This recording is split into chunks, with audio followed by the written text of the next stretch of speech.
It is a tribute to David W. Bellin's foresight and generosity that his gift to sponsor an academic forum for discussion of contemporary Jewish life in the United States continues to bring insightful lecturers each year to the University of Michigan. As the research project on Jews at Michigan, outsiders, insiders, radicals, and reformers, now being conducted under the auspices of the Inclusive History Project, reveals, David Bellin's 1991 gift to establish this lectureship in American Jewish affairs marked a significant moment in that history, namely when Jews had finally become insiders at the university. He aimed to bring fresh perspectives on American Jews to the academy and to encourage scholars and activists to share ideas. Underlying that assumption was a conviction that such a lecture would generate interest on campus. In short, that American Jews were, in fact, interesting and worthy of study. A distinguished public servant, David Bellin of Des Moines and New York, graduated from the College of Literature, Science, and the Arts, the Business School, and the Law School of the University of Michigan. There is a lovely photograph of him in the Michigan Daily as an undergrad activist working to change the discriminatory bylaws of fraternities on campus.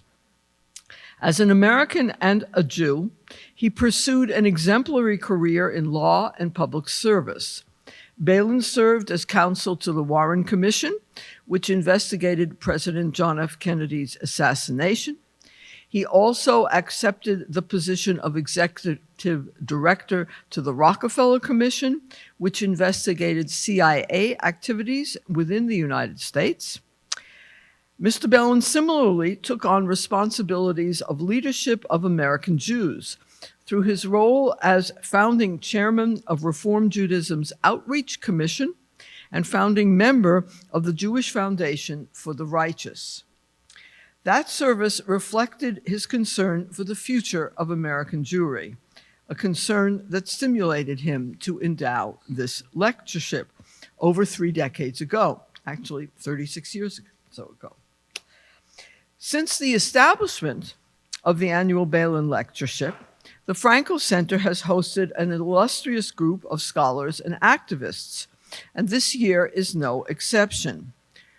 Ayala Fader, professor of anthropology and Jewish studies at Fordham University, is an ethnographer.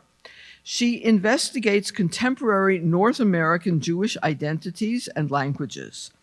Her scholarship engages key issues at the intersection of religion, gender, media studies, and Jewish studies, as well as linguistic anthropology. Professor Fader is the author of 2 award-winning books, Mitzvah Girls, Bringing Up the Next Generation of Hasidic Jews in Brooklyn, that appeared in 2009, and Hidden Heretics, Jewish Doubt in the Digital Age, from 2020. And we have copies of those books at the back, should you want to take a look at them. Okay.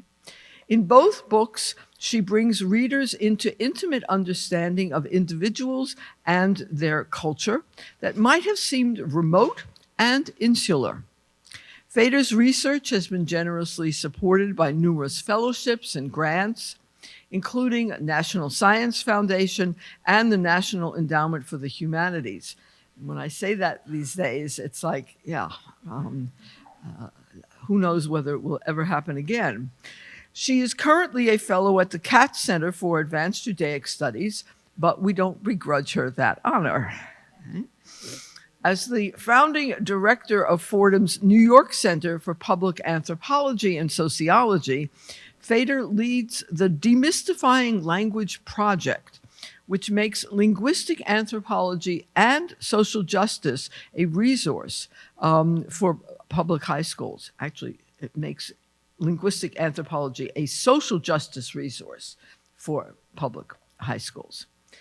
Professor Fader's new book project, which we will get a taste of this evening, examines the trend of American Orthodox Jews to align themselves with a new form of religion on the Christian right.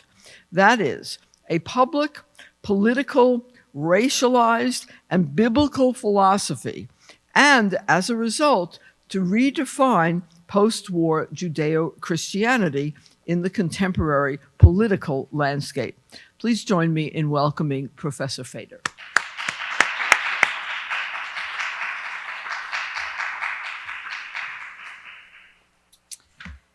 Thank you so much. It's really an honor to be here with you all to give the 36th Annual Bellin Lecture. I want to thank the Frankel Center for Judaic Studies and Deborah Dashmore for inviting me, and Caitlin Gordon for making everything go so smoothly. I'm very grateful to the late David Bellin, whose endowment funded this annual lecture, creating such a wonderful academic space to discuss contemporary American Jewish life together. So today's lecture is part of a book I'm working on that studies the growing affinities and differences between Orthodox Jews and conservative Christians in the United States. Using the lens of health, wellness, and media, my focus is the interreligious interstices, the in-between spaces, where Orthodox Jews and far-right Christians encounter each other in their shared concerns over authority, expertise, and bodily sovereignty, despite, of course, their very different histories, cultures, and theologies. This evening, I'll be presenting one site of interreligious encounter, Orthodox Jewish and far-right Christian women wellness influencers on social media. I first learned about what are colloquially called frum influencers, or Orthodox influencers, in an interview with physical therapist Rachel Katz, who suggested that frum influencers are inspired by Christian mommy vloggers, video bloggers, content, and are imitating their formulas. She elaborated, sorry, this is not going. Oh, good, okay. She elaborated, Judaism for these frum women is modesty, family values. The Christian values have the same values. There's not much separating them from you. It blurs the boundaries and it's confusing for frum women. I hypothesize that this blurring of boundaries is part of a broader, often ambivalent attempt by contemporary Orthodox Jews to join an emerging American theopolitical public. And theopolitics is a term that I borrow from anthropologists McAllister and Napolitano to describe the merging of politics and theology as they permeate everyday life, what they call sovereignty from below. Theopolitics reminds us, as feminist scholars know, that politics happen in unexpected places. So let me begin by introducing who and what momfluencers or mommy vloggers are and share a few examples from both Christians and Jews so you have a sense of what I'm talking about. Digital communication scholars define influencers as regular people who draw a large digital following from text and image narration of their everyday lives, engaging with their followers and monetizing them by integrating ads into their posts and appearing at live events. A subset of influencers, momfluencers, are those who produce digital content specifically on parenting, cooking, crafting, and relationships. Momfluencers is mom plus influencers. That's the word. Many momfluencers focus on wellness, a movement originating in the 1970s as countercultural in the States. But today, wellness has become both a lifestyle and an entrepreneurial movement that integrates physical, mental, spiritual, and social well-being. Momfluencers emerged in the mid-aughts, and their popularity exploded during the pandemic. The Christian momfluencers I will be referencing are white, far-right Christians, and they include Mormons, evangelicals, non-denominational Christians, and traditional Catholics. So think of women like trad wives, traditional wives, homesteaders, homeschoolers, and fellow travelers. Communication scholars have analyzed these Christian momfluencers in two ways. First, they use mainstream media platforms to shape, normalize, and popularize a far-right political agenda by sequencing images and text to make far-right narratives seem accessible and authentic, often using wellness as a source of their authority. Second, the economic empires and celebrity status that some far-right Christian wellness momfluencers have built is creating new forms of gendered religious authority within the framework of the traditional family. So let me show you two examples of the sequencing of text, images, and in this case, music that narrate what we can call a gendered theopolitics. So the first reel I'm going to show you is Gwen the Milkmaid, who is a suburban homesteader. This goes super fast, but I will unpack it for you in the next slide. Need a dance floor, oh my, good lord. Someone pour me up a double shot of whiskey. They know me and Jack Daniels got a history. There's a party downtown near Fish. Okay. So if we have time, I'll show it to you again at the end, or you can Google her.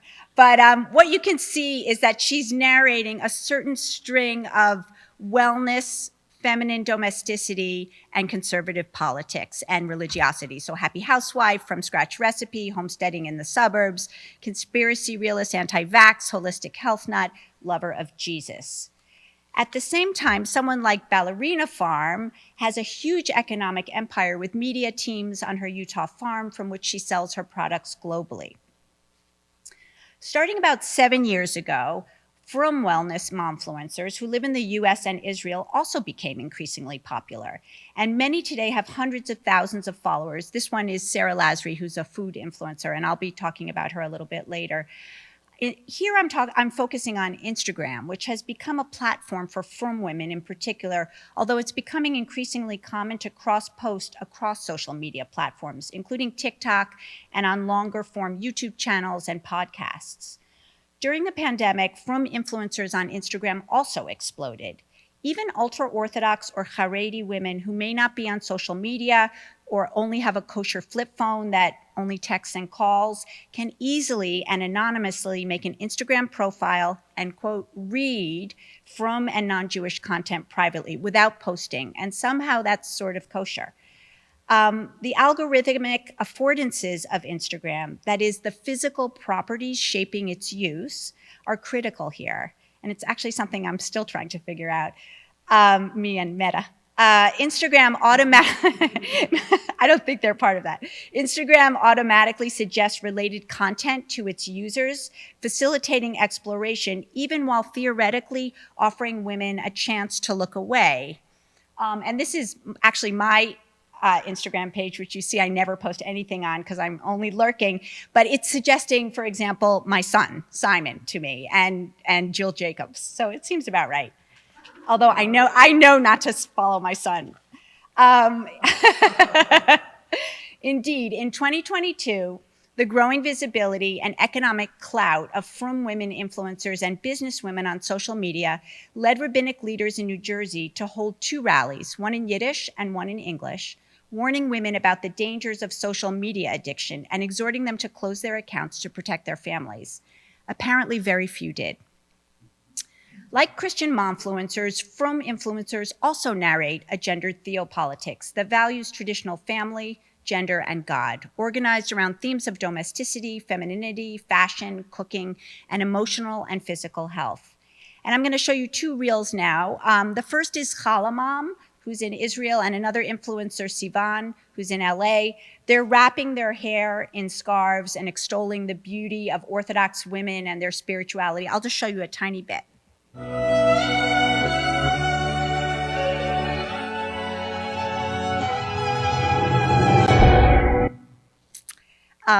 Thank you, Caitlin, for teaching me how to use your mouse. And then you can see the next slide is Melinda Strauss. She goes by the real Melinda Strauss, and she's talking about baking challah using a pop music selection. It really echoes a lot of what Christian influencers do with sourdough, actually.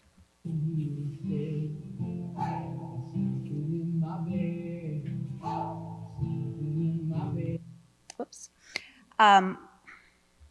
Okay. So frum influencers similarly aim to build economic empires or at least make a living through sponsored products on their posts. And they too are recognized personalities, committed Orthodox women who are claiming new forms of gendered authority, which includes advocating for frum women and girls in Orthodox life. However, though they may be inspired by and follow Christian momfluencers and Instagram culture more generally, and they seem to, the slide on your left is Holistic Mother, who is really sort of paradigmatic of some of these Christian influencers, is followed, you can see on the bottom, Crunchy Jewish Girl says, "Ooh, I love this." And similarly on the right are a bunch of Jewish influencers that I follow who are also following Gwen. You saw her suburban homesteader. I haven't found any evidence that Christian wellness influencers follow Frum influencers back, though there are Christian women who follow Frum influencers and comment on their posts, and I'll be discussing that. Further, there are important differences that are distinctive to Jewish orthodoxy, including competing definitions of tradition, temporality, which is cultural definitions of time, racialization, and national imaginaries. So this evening, I'll be suggesting that Frum influencers' affinities and differences expressed on and shaped by the affordances of social media are indeed, as Rachel suggested, blurring the boundaries with conservative white Christian women. More broadly, Frum influencers, I hypothesize, are contributing a gender dimension to a theopolitics that is working to make religion in the US public, political, racialized, and biblical. This is a Judeo-Christianity for an illiberal time, and that's an idea I'll return to in the conclusions. So here's a quick itinerary for the rest of the talk. First, I'll briefly give you some background for Frum momfluencers as Orthodox Jews and discuss my research methodology as an anthropologist.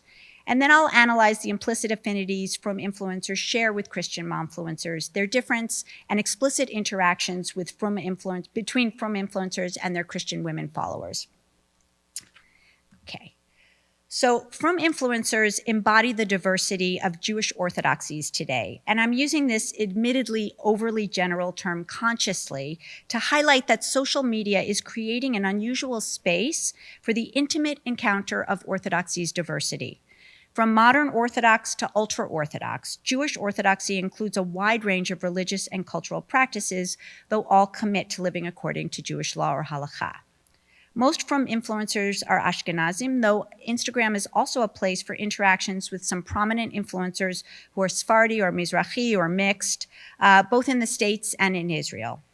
Those Frum Jews who are Ashkenazi generally arrived to the United States from Eastern Europe after the Holocaust to rebuild their communities, determined to maintain their distinction from non-Jewish society, which was only made possible by their participation in local, state, and federal economies, politics, and expressive culture. Since about 2019, I've traced the ways that some Orthodox Jews have shifted their political positioning in the United States. Haredim in particular have gone from engaging a discourse of minority rights to one of religious freedom, and this has supported their growing alignment with far-right Christians. For example, Orthodox Jews overwhelmingly supported Trump and support Trump. Haredi men publicly protested mask mandates during the pandemic, and the Orthodox Union brought religious freedom lawsuits to challenge synagogue closures alongside the Catholic Church. Simultaneously, since the measles epidemic in 2018-2019, and especially heightened during COVID, Orthodox women have expressed a growing suspicion of medical expertise, especially vaccines, as part of their increasing participation in wellness and alternative health. These shifting political alignments are occurring in and supported by a gendered participation in an ever-expanding politically conservative Jewish mediascape. From talk radio, this is Ben Shapiro, to podcasts, YouTube, X, and to the topic for this evening, Frum influencers on Instagram. In short, rather than a more transactional relationship with the Christian religious right, since World War II, there is a growing ideological affinity. A July 4th flyer that circulated online from Agudas Yisrael, the Orthodox Jewish Union, stated, "As American Jews, we are more grateful than ever to the country that defends our religious freedom, defends our communities, and defends Israel." This contrasts to even the previous generation of Orthodox Jews, who are now in their 50s, who, as one woman said to me, this is a quote, "We were raised to feel that we're in Gullus, or in diaspora, that this is not really our country." So how, as an anthropologist, do I study these kinds of changes I've described using the case study of Frum influencers on Instagram? Anthropologists use ethnography, participant observation, both participating and observing, where community members go, what they do, and what they say. I began researching the Frum influencer world in summer 2024, and I've been following networks of influencers, saving and analyzing posts and comments, and interviewing Frum and Christian influencers, which I'm still doing. I've gone to Jewish and Christian wellness in-person events where influencers were the invited speakers, as well as analyzed media coverage of influencers in Frum Women's magazines, podcasts, and in the more mainstream Jewish media. In all my ethnographic research over many years, I have also had to negotiate my own ambivalent positioning as a mostly secular Jewish anthropologist working with Frum Jews. And it is this uncomfortable positionality that I continue to find both productive and challenging. So now I'll turn to some of the Frum influencer content and practice, first considering what they share with far-right Christian momfluencers. Frum influencers I've spoken to see themselves as bringing non-Jewish material, ideas, or trends to their Jewish followers, as well as producing Jewish content. As one influencer told me, quote, "I view myself as somebody who filters in or creates something new in the Jewish world. I'm not looking for inspiration in the Jewish world." Women I've spoken to suggested that even very Frum women use Instagram as a place to explore all kinds of Jewish and non-Jewish posts, which is implicitly authorized by the many Frum companies who advertise on Instagram and across all social media. I even recently heard about a group of Hasidic ladies on vacation in Florida discussing heated rivalry, which is the steamy hockey gay romance that was all over social media a few months ago. Like Christian momfluencers, Frum influencers sequence images, text, and talk about religious homemaking, bourgeois consumption, wellness, alternative health, connection to land and nature, and politics. These shared topics in the platform vernacular of Instagram, that is, the shared communicative and aesthetic practices particular to Instagram, creates a narrative linking religious, feminine domesticity, consumption, and conservative politics. At the same time, the Jewish signs, images, objects, music, and languages, Yiddish and Hebrew, though always translated, that Frum influencers use infuses a kind of familiar heimishness or hominess, meaning orthodoxy, into their posts. So I'm going to give you 4 different examples of what I mean. First, like some Christian influencers, there are Frum influencers who call themselves homesteaders or suburban homesteaders. They share an investment in cultivating what Homegrown Kosher, a suburban homesteader in Muncie, calls, quote, wonder in the world and a connection to the land, but as an American Jewish Orthodox practice. And I'll show you a short reel, I won't show the whole thing, by Jar of Fireflies, a very popular Chabad influencer who works in her garden as part of her Orthodox life, connecting to the earth, visibly engaged in prayer, preparing for Shabbos, and ending her day by going to the American ritual of a July 4th barbecue. Hello and welcome to a day in my life as an Orthodox Jewish mom living in Texas. Today is 4th of July. I start my day off per usual with a ritual hand washing, getting my coffee ready, and sitting down to do my tefillah, my prayers. Once I'm finished with that, I head out to the garden to enjoy my progress that I've made so far, finish my coffee, and then get back to work. All week long, I have been weeding I'm going to switch you to her Shabbos cherry prep. kugel and a potato kugel today. Then it was super hot later in the day. It was like 109, you guys, but we went out to a friend's house for a barbecue. We had so much fun. It was a really fun cookout. We got home. My husband put the kids to bed. Okay. You get the general picture. Second, there are many Frum influencers who sequence images of and talk about the therapeutic framework, consumption, and Jewish Orthodox practice. So here you have Homegrown Kosher again posting about self-care with a link to her sweater pattern for purchase. While she's knitting, you can also buy her same sweater pattern. And Crunchy Jewish Girl, who promotes health for her, quote, Jewish girlies while they can earn money on their phones. The narrative sequencing reframes consumption as part of wellness, particularly self-care, while positioning the influencers as trusted experts followers can rely on for getting the best products and services.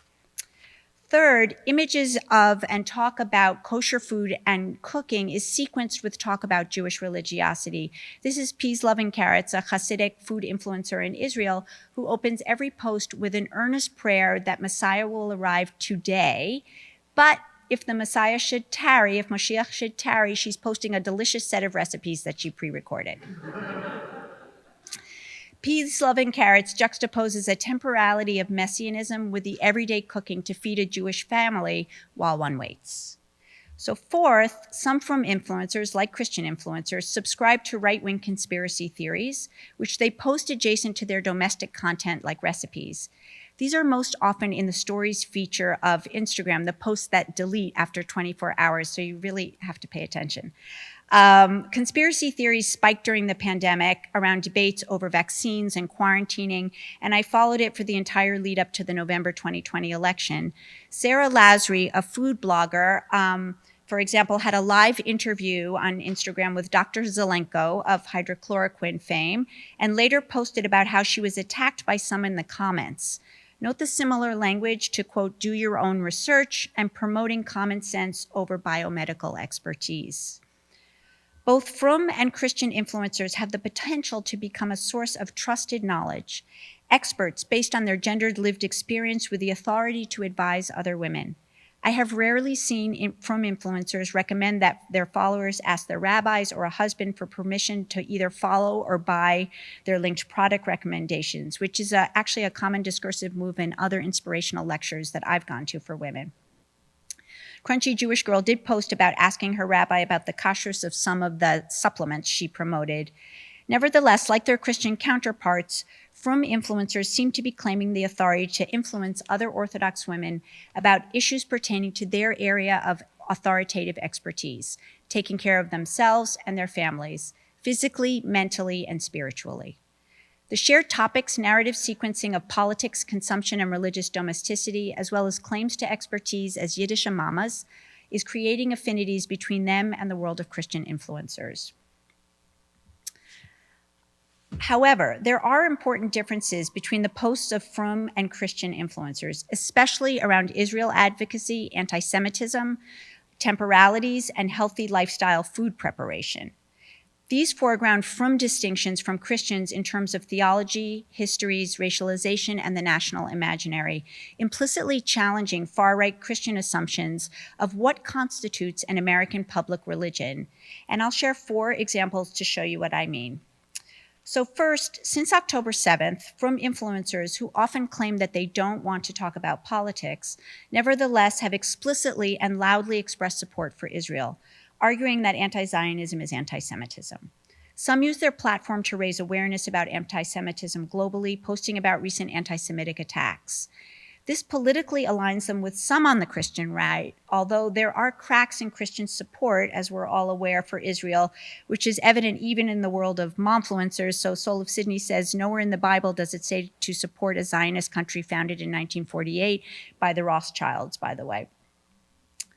However, what I see uniting the diversity of Jewish orthodoxies today is women's unwavering support for Israel and assertively calling out anti-Semitism globally on Frum Instagram.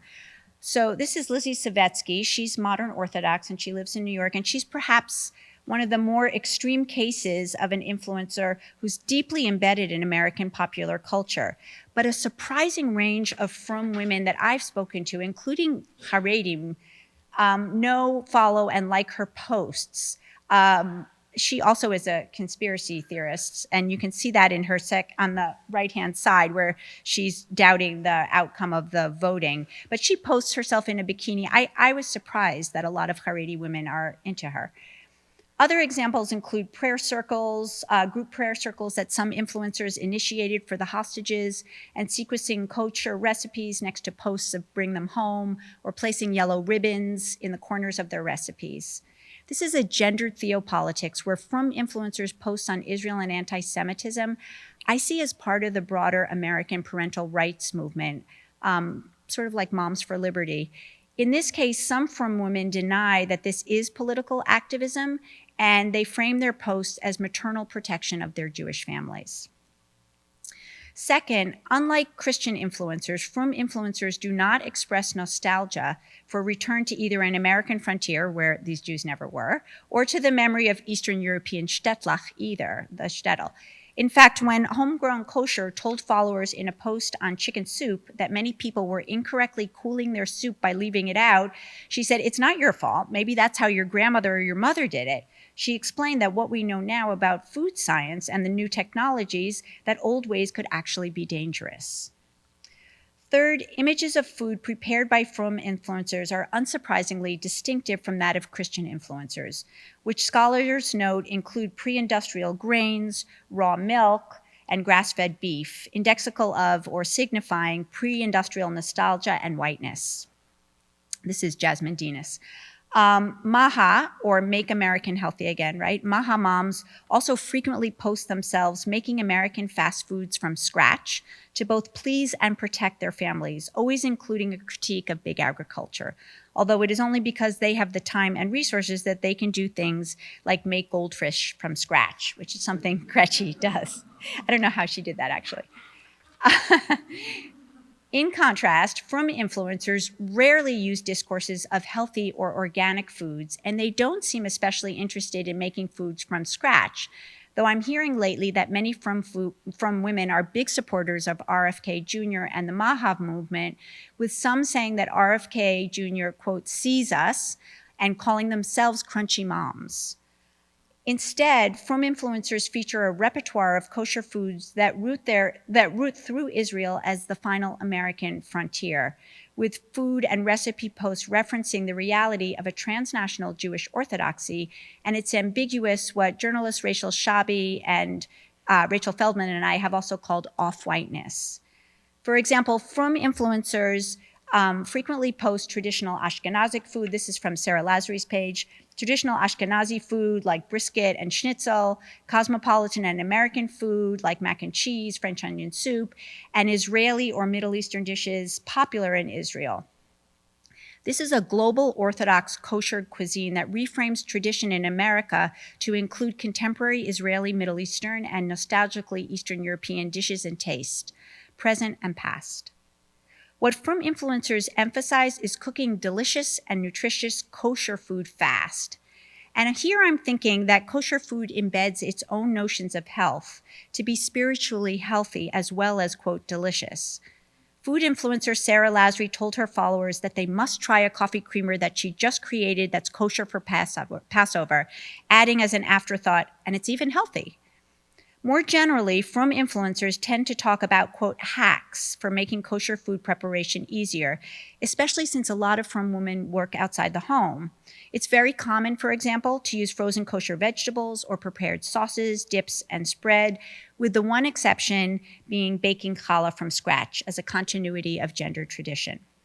So rather than a return to the pre-modern American frontier of Christian influencers then, Frum influencers embrace modern technology, which makes it easier for them to cook kosher food for their families, as Frum Jewish women always have. Further, if Frum influencers do express nostalgia for a pre-modern Jewish time in Eastern Europe, there are modern forms of consumption that are available to women as a solution, again in a nod to upward mobility and expanding the bourgeois sensibility of Jewish orthodoxies in the United States. Hasidic influencer Razy Fried, for example, profiled a bakery in Lakewood, New Jersey, where a Yiddish-speaking Hasidic Israeli woman sells her Heimish baked goods. In an interview, Razy told her followers that this woman's baked goods are what she would make her family if only she had time to bake.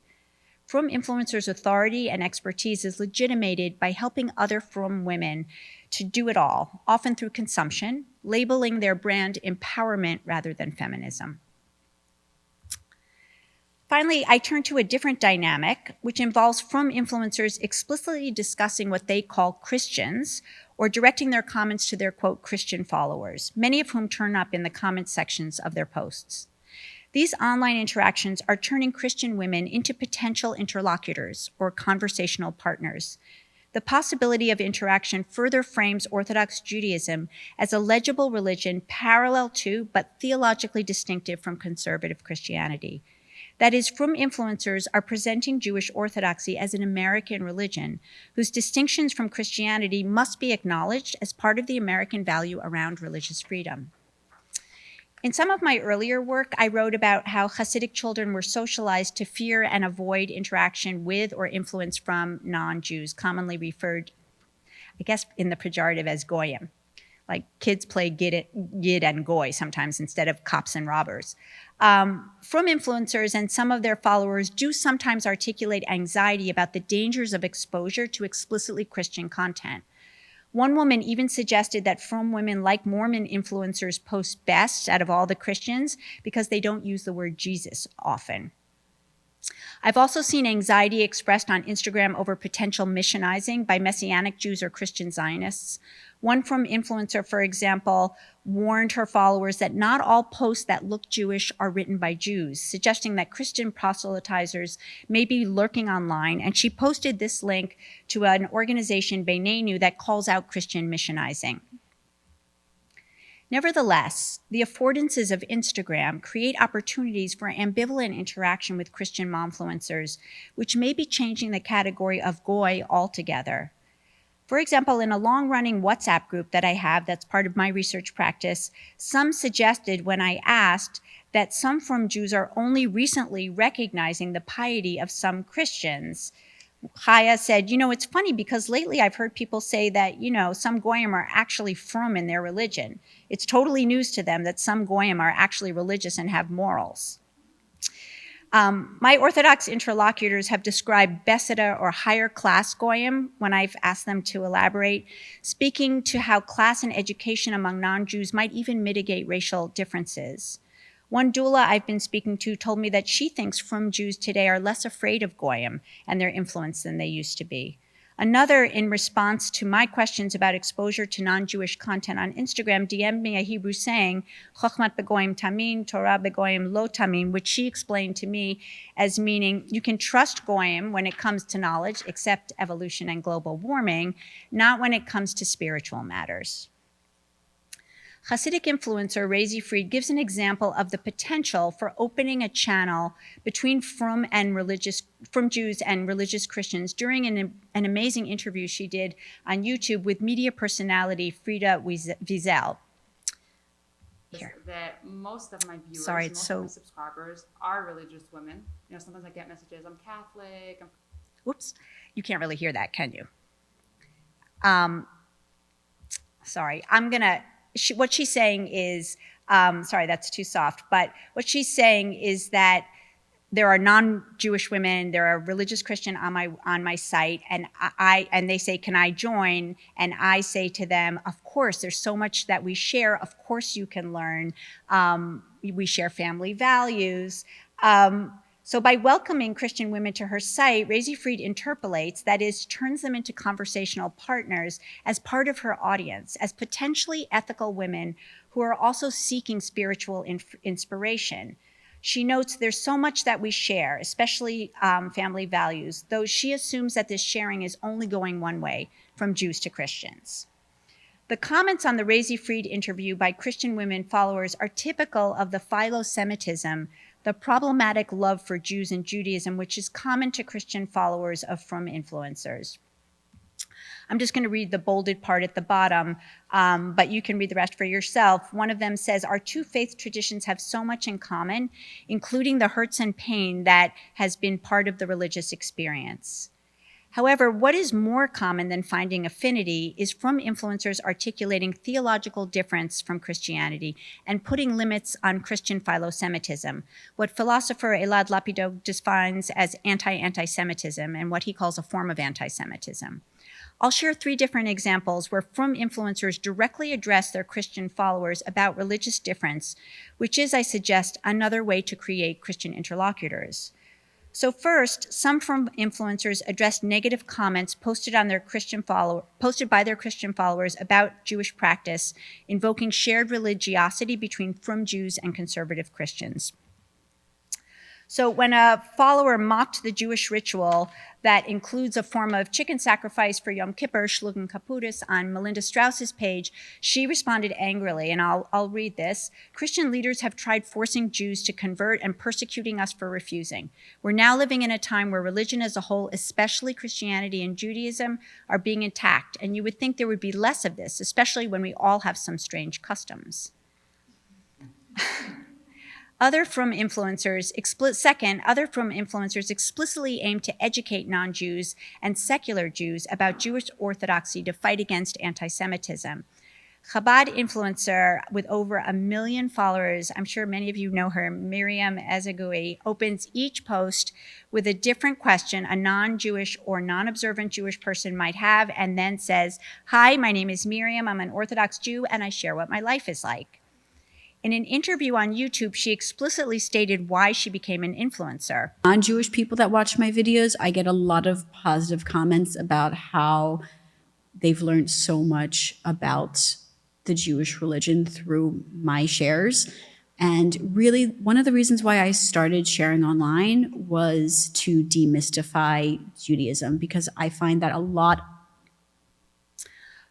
Third, some from influencers address the theological distinctions that separate them from conservative Christian, demanding tolerance for their religious difference. Homegrown Kosher, for example, addressed her non-Jewish followers one day as she defended her support for an Israeli organization, which she described as having a Torah perspective on abortion. She said, "When I talk about this Jewish perspective on life and pregnancy, it makes some Christians upset. And I'm sorry, this is the Jewish perspective, you don't have to like it." Homegrown Kosher and others use their significant platforms to educate about Jewish Orthodox difference, even as they make claims to a shared theopolitical project. This project, however, seems like it is only for some religions and people, that is, white Christians and Jews. I have not, for example, seen any interactions between Muslim or Black Christian influencers and frum influencers, or mention of shared values around things like modesty and veiling. In the course of research, I've been asking frum women about their perceptions of race and getting very complicated answers. And this is something I need to unpack further. Most seem to feel their visible religiosity marks them as not quite white, especially because, at least on the streets of New York, it is most often Orthodox Jews who experience everyday anti-Semitism. So, to conclude, frum influencers and their followers are perhaps unintentionally fostering affinities with Christian momfluencers through their lived experience of Instagram. Their digital practices are developing a gendered theopolitics of religious domesticity, especially health and wellness, conservative politics, and capitalism.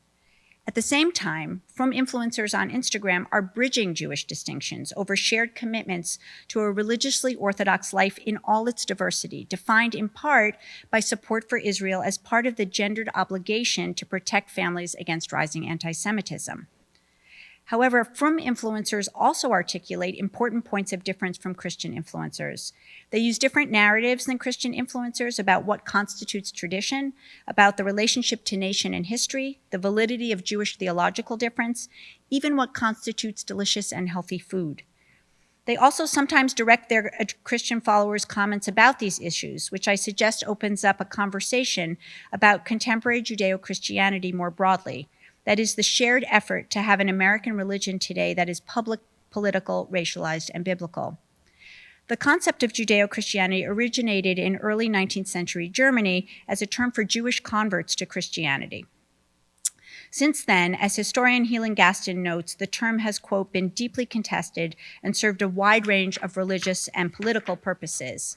Historians agree that in the US, from the 70s on, the discourse of Judeo-Christianity was taken up by the Christian right, supporting, quote, family values, and after 9/11, against both racialized radical Islam and secular humanism, with Israel advocacy part of an imagined American Christian democracy. As part of this agenda, the Christian right has also, since the 70s, done outreach to Orthodox Jews in the States, inviting them to reframe their religious exceptionalism in the service of American exceptionalism, with mixed results. However, in the past decade or so, Orthodox Jews, particularly men in leadership positions, have been more actively engaging with the Christian right, sometimes even using the discourse of Judeo-Christianity for their own purposes. Mishpacha magazine, which is a frum magazine, reporter Raphael Hoffman wrote in 2025 that Orthodox Jews are not just lobbying now, as they have in the past, they are a growing presence in what he defined as hashing out fundamentals of conservative thought. Indeed, at the recent 2025 National Conservative Convention this year, one rabbi was quoted as saying, "The believing Christians here are the only ones who truly want the type of America where we can be open about what we believe. The authentic Torah Jews support their work and care deeply about the moral state of America." Frum momfluencers do not use the language of Judeo-Christianity, nor do Christian influencers. However, I'm suggesting that Frum influencers' Instagram practices are in fact implicitly contributing a gendered component to elaborations of contemporary Judeo-Christianity by creating the possibility of conservative women, Christian women interlocutors. This is, as Rochel, the physical therapist, suggested, blurring the boundaries between Jewish and Christian women through a shared commitment to a certain type of religious America. An insightful Frum woman framed the change this way to me. She said, Jews and conservative Christians maybe were aligned before, but over Israel. Now it's because Jews are feeling more American, and that's manifesting as aligned with religious faith. This religious faith, I suggest, engages with the concept of Judeo-Christianity to build a public political American religion authorized by the Bible and only for those who live by it.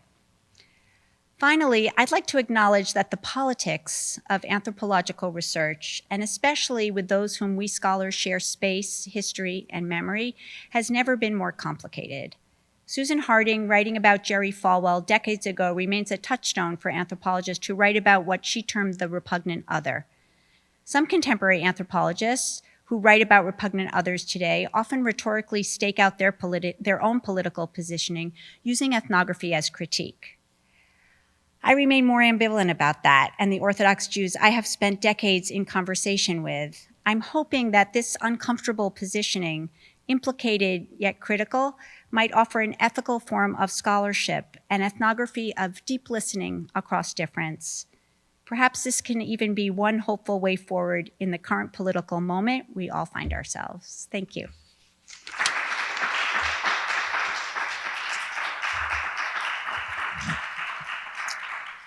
I really look forward to any questions, right? Sure. Kara. Thank you so much. That was fascinating. So one thing that, so I admit I do not spend that much time on Instagram, but in my Instagram time slash the images that I saw, I was really struck by like different expectations of bodily aesthetics. Yeah. And I'm curious, like I would imagine that the like more like exotic Ashkenazi figure is completely antithetical to the like Ballerina form. the ballerina, right? Yeah. There were definitely some. I mean, there was the like bikini, Right. modern art, like that, whatever. But in general, there was a vastly different kind of aesthetic, and I was wondering if you could unpack that. Yeah, sure. I know. I'm really interested by that. Some of my early field notes are like, why do these Frum influencers all have the same hairstyle? Because they have, you actually don't see it right here, but there are many Frum influencers who are not modern Orthodox, who are Haredi, who have long, luxurious wigs, really like flowing, amazing tresses like that Jewish family, like amazing wigs that are very similar to a lot of the Christian influencers, in fact. But It's time. Like part of me is like, oh, they have time. no, I think it's their communal aesthetics more. Yeah, I don't think it's just time because I don't know. No, like you just put on your wig, you know? The wigs, but the ones that are not. The ones who are wearing tichels, and so you have a whole range. I guess I could actually do a bodily aesthetics, like a continuum, but you have some of the Chabad women who are, it depends what they're, let me interrupt myself. It depends what they're doing on Instagram too. When they're doing a day in my life, it's very casual and they're, you know, at home. And I think especially with some of the Chabad women, they're like being relatable, right? However, you have someone like Razi Fried, who's a Hasidic influencer who has her own app and everything. She's wearing a very Hasidic, like she is very distinctive from someone like Sarah Lazary, who has a very fancy lace front wig that's all human hair and probably costs $15,000. And she wears that while she cooks.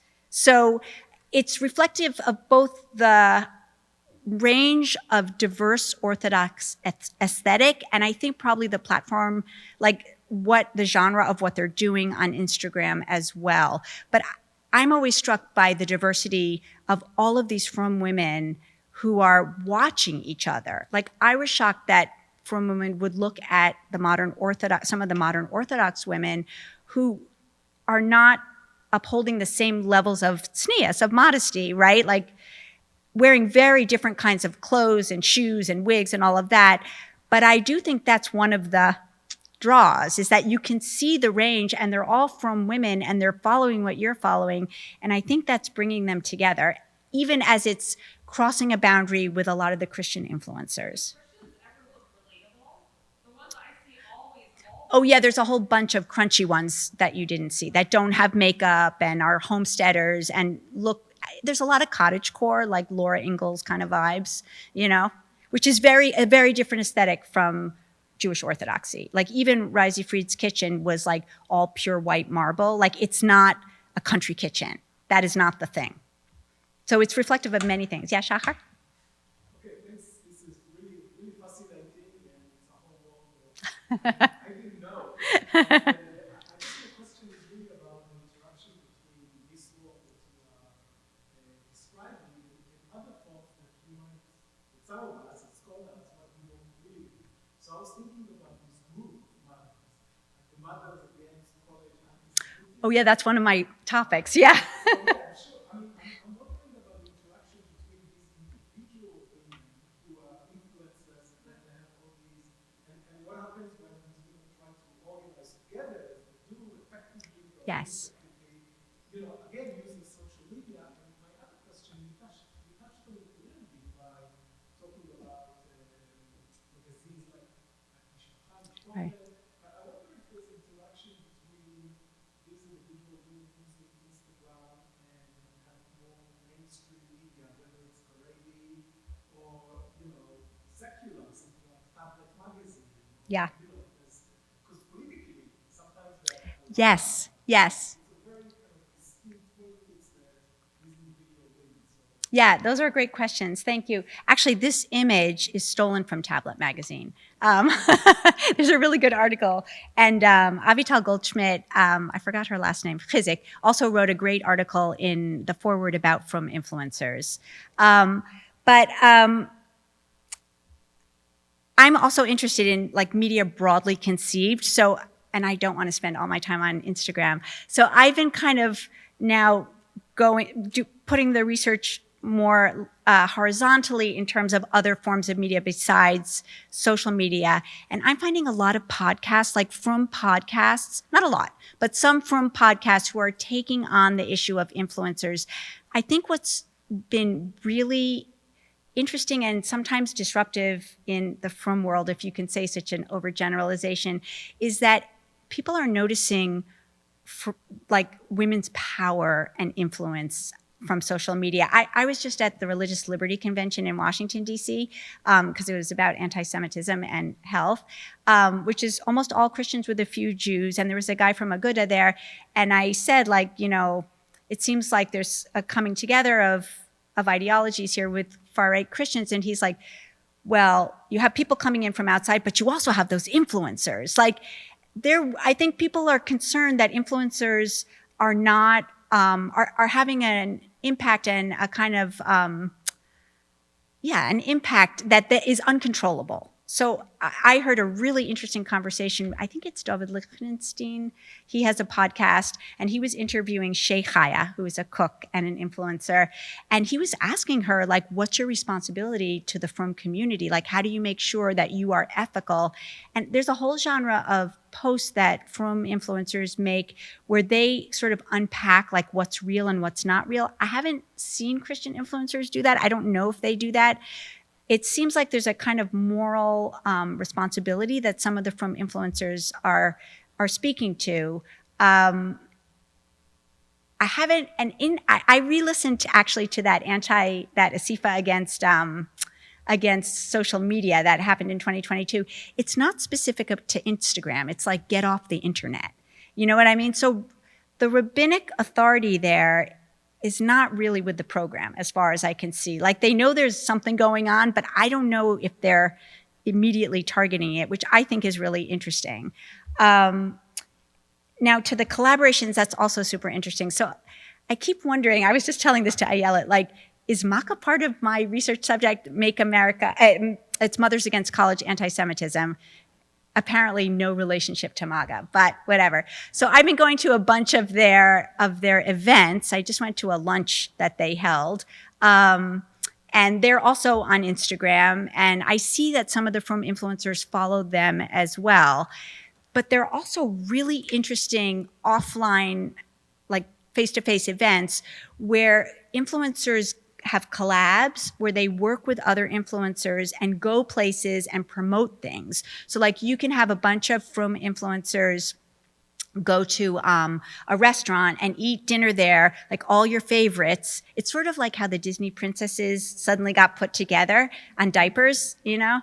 Like my daughter called them the three girls. It's like, I want that with the three girls. Like it's a new kind of branding, I would say. So there's some of that branding, but there's also a kind of intertextuality where you're taking an influencer from her page and putting her in a kosher restaurant that you could go to with your other favorite friends. Because what I have learned as a non-native to Instagram is that you feel really intimate with these women. Like you follow them as their kids grow up, you're in their kitchens. Affectively, it's very intimate. I went to a really cool in-person event with Challah Mom last winter. She came to New York in Midwood, and it was actually for like Russian mountain Jews. I forgot what they're called, Gorsky Jews.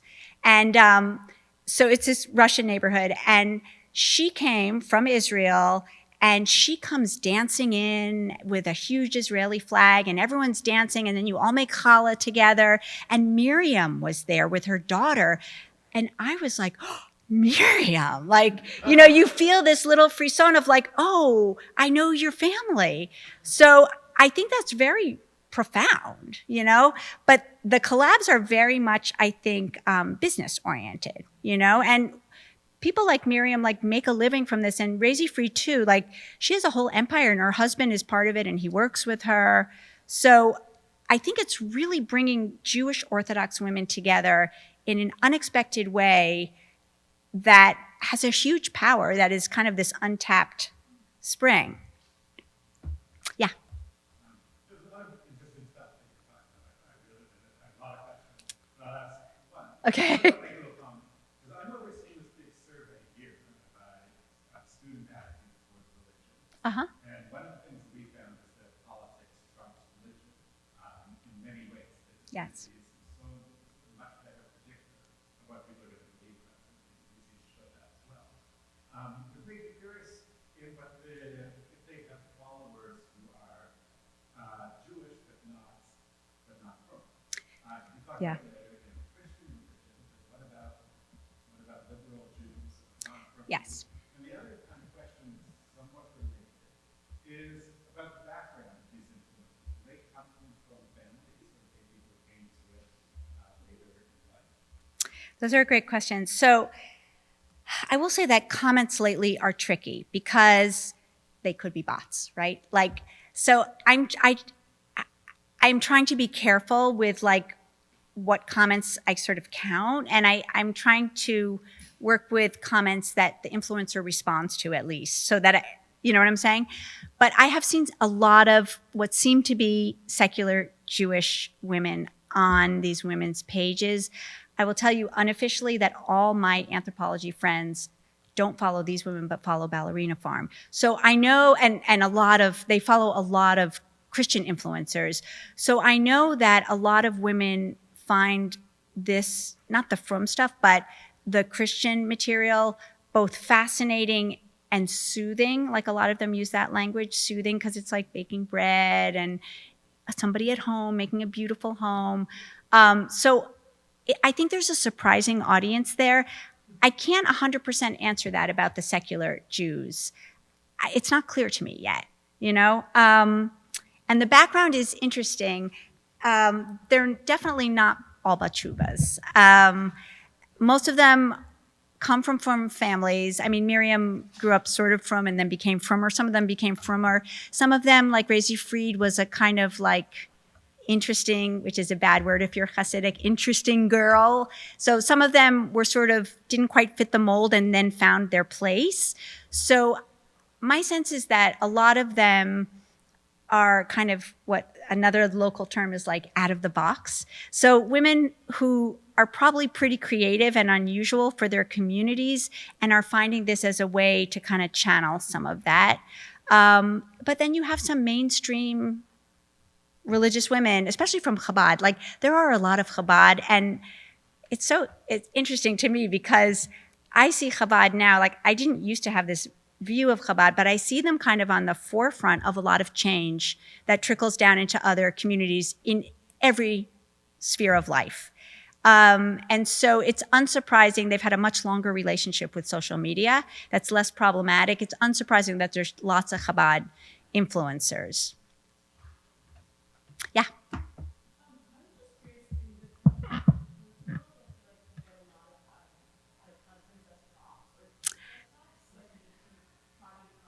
Yeah. Yeah. No.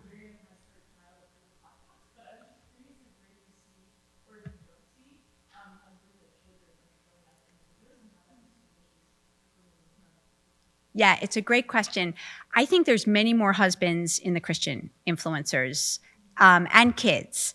There are kids in the Frum influencers, but you rarely see husbands. Once in a while, Razy Fried will go out to dinner on date night with her husband, and you see him for a second, but you barely hear him talking. So I think that, what could he have to say after all? She says a lot. I think that sort of speaks to the gendered separation in Frum life, like the ways that men and women have really separate spheres of social life. Also, I think that Instagram is a real Frum women's space. And so I don't see, like I even had to respond. Here's an example. I wanted to follow some woman, and she said, before you follow me, you need to leave me a voice note to show me that you're a woman, because there can be no men on my site. So I think it's like, these are not women who are challenging orthodoxy. Like, they're modest Frum women. And so it's a woman's space. It's almost like on one side of the mechitza, and that's where it stays. There was a lot of debate that I followed about whether you should show children or not. I think it's a broader social media debate, and some people block out their kids' faces. There are fewer kids in the Frum influencers than the Christian influencers. I think a part of the Christian message is really like the whole family is kind of iconic of this way of life. So you see, there are a lot of like portraits of the whole family on the farm, in front of the hay. You see, like, even for Ballerina Farm, you see that husband, he has his own account, hog fathering. Like, you see him a lot, perhaps too much. But yeah, I think there's a difference there, and I think it speaks to those gender divisions. That's interesting. I have to think about that a little more. Yeah, Ayala?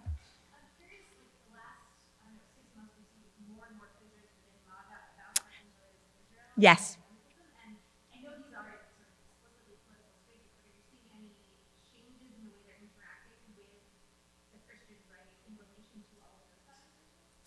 You mean the Frum influencers? No. No. So far, it's like all Israel all the way. Is that what you're asking me? Well, I'm wondering, like, there's more complications with Imada about it. Yes. And about sort of discussions with Israel in very conspiratorial ways. Yes. How they deal with the fact that, like, being part of this group also means being part of people who are Right. So that's also really interesting to me. So I see a lot of changes on going to the Frum world too. So for a long time, not a long time, like a couple of, a year, when I first started going on Instagram, all the Frum women loved Candace Owens, right? Like, they just loved her. Like, I have posts of like, oh, she's so amazing. Candace Owens is Shachar, I'll tell you who she is. She is a media personality. She herself is an influencer, I guess, right? But she, like, did an about face and started making all these anti-Semitic comments. And so the Frum influencers had to kind of rethink what was going on. And there were a lot of posts about that, like, she showed her true colors, or she turned on us, she shows what she's really made of. When Charlie Kirk was killed, Frum influencers were like, he's an amazing man. We love him. Here, buy a kippah with him. Like, there was support for him all the way. But then I also followed like Melinda Strauss when remember when Elon Musk, now it seems like a long time ago, did that theoretically Nazi salute? She did a whole interpretive thing on how it wasn't really a Nazi salute. So there's like a lot of interpretation about how to understand this shifting ground, I would say. And they're pretty agile, you know, which tells me also that they're completely locked in to what's going on, right? Like, in order to be able to create these kinds of posts, you have to know. So the funny thing is a lot of influencers also, Christian and Jewish, often make posts about like, I'm taking time off from Instagram now for me time. You shouldn't be on your phone too much because you'll be a bad mother. And they're posting that as their real. So there's a lot of ambivalence is what I also see. But the Christian thing and the schisms in MAGA are really interesting, and I'm trying to follow that now. Yeah. I'm struck by virtually no references in the show to rabbis. Right. You know, it's the further extension of virtually no men. Right. And I'm wondering about where are the rabbis? I mean, they came out against the internet for other reasons, sex abuse, disclosures. Right. Obviously, logically, Yep. in general, it's bad. Is it that the rabbis are tolerating this because it's benign, or is it that they're just helping you with the Yeah, that's interesting. So when I've asked people, like women, they're like, why would I talk to my rabbi? This has nothing to do with religion. Like, but in some ways it's not, because it's not really about halachic decisions. Like, that's fair. So their sense is wellness is not about religion. I think it is, but they don't see it that way. I've asked a number of like very frum women, like, do you ask your husband? I just talked to somebody who was had a lot of vaccine hesitancy, and I was like, do you talk to your husband about your decision to not vaccinate? She's like, why would I? He just does what I said. This is my realm. So I think there's a sense that it's women's like taking care of their family. Again, that kind of like what you mentioned about why don't we see husbands? I think it's like women's sphere of authority. One mother said to me, we wipe the green noses. We know what to do. No one's telling us what to do. I also think that rabbis turn out to be, I learned this from my last book, they turn out to be remarkably flexible when they need to be. And I think they tried to get women off social media. It failed. And they know I think it's worse for them to fail publicly than to just let this happen. You know what I mean? And so, I don't know, maybe they'll crack down, but I don't think they can, especially because there's an economic premise that this is how families make a living. And even like in super frum communities that don't allow the internet, if you need to use the internet for your business, you're allowed to. For some reason, the tablet has become a kind of neutral, value-free. It's really interesting to me. Like, women would say like, oh, no, I'm not on social media. I have a kosher flip phone.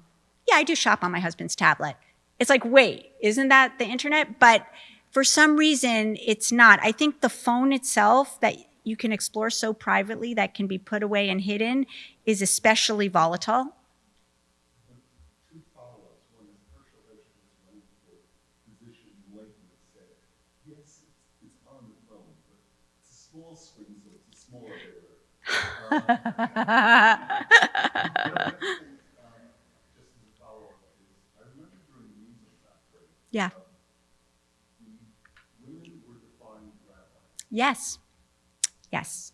and it was pretty obvious. Oh, yeah. Yeah. Which is why I think rabbis stopped. They sort of are very vague now. I mean, they have to say you should vaccinate because they get federal funding for the yeshivas, but they really don't dip their toe into that one because they know that women are going to do what they think is right. I have a lot of work on vaccination as a separate, and the measles epidemic in particular, and the kind of exchange of documents that happened through that, which is like another kind of mediation.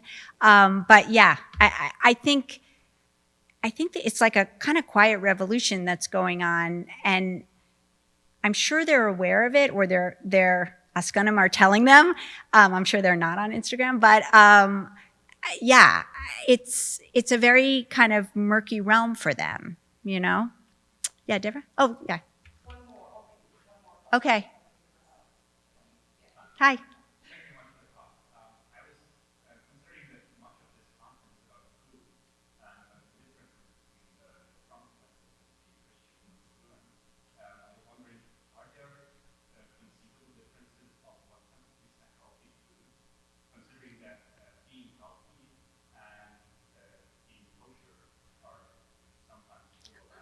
Or sometimes at odds, yeah. Yeah, that's a great question. I'm trying to figure that out right now. I think that I think things first have to be kosher, right? There's like a hierarchy there. So it has to be kosher, and then you hope it's healthy. But so I just talked to somebody who who defines herself as a crunchy mom, and she said, "Yes, I buy all organic food." It was the first time I had ever heard that. There's an organic market near her in Muncie that she goes to. I know there's a lot of actually Amish produce and raw milk that's also connected to that. But she said, I said, so what does your Shabbos table look like? She said, I make everything from scratch. She said, it looks like a normal Shabbos table. It's just that I make things from scratch. So I don't think you have a lot of experimenting with foods. Another woman told me, like, we can't really eat kale. It's too hard to check. You know what I mean? Like for bugs, to make sure that it's kosher. And this crunchy mom also said, yeah, there's nothing wrong with organic frozen vegetables. That's fine. So I think sometimes it's aspirational to be healthy. And that's why I'm sort of thinking about, like, maybe kosher encodes its own idea of health. Like, maybe there's a different idea. It's not like going back to simple, like the Christians eat a lot of meat, right? Like a lot of meat, and there's an obsession with like beef tallow and stuff. And it's it's RFK's inverted pyramid, basically. Like, they were very into that, of food pyramid. I don't see that being possible exactly if you're a kosher woman. Like she said, I would like to cook like that, but I can't because I have to have familiar food. And in fact, her husband, the woman I just spoke to, her husband eats his own food whenever he wants. And she gets really mad when he gives kids like American cheese, which he likes, like familiar, comfortable foods that he grew up with, sugar cereal, you know? But what I'm not seeing is like a revolution of kosher vegan. You know what I mean? Like, I think that's in some secular, more like traditional contexts, maybe. But I'm not seeing that with at least Haredi.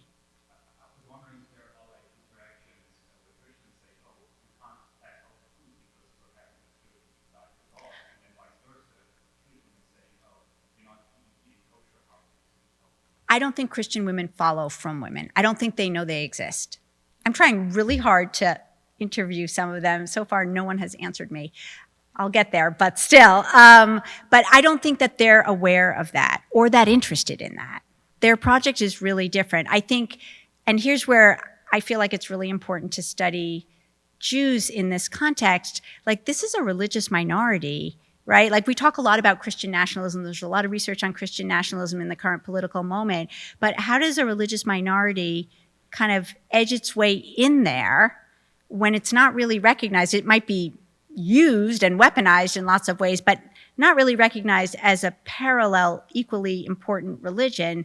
And I think that's the bigger point of what I'm seeing is, like, this is a Jewish project to join a certain political moment in the US. Thank you so much.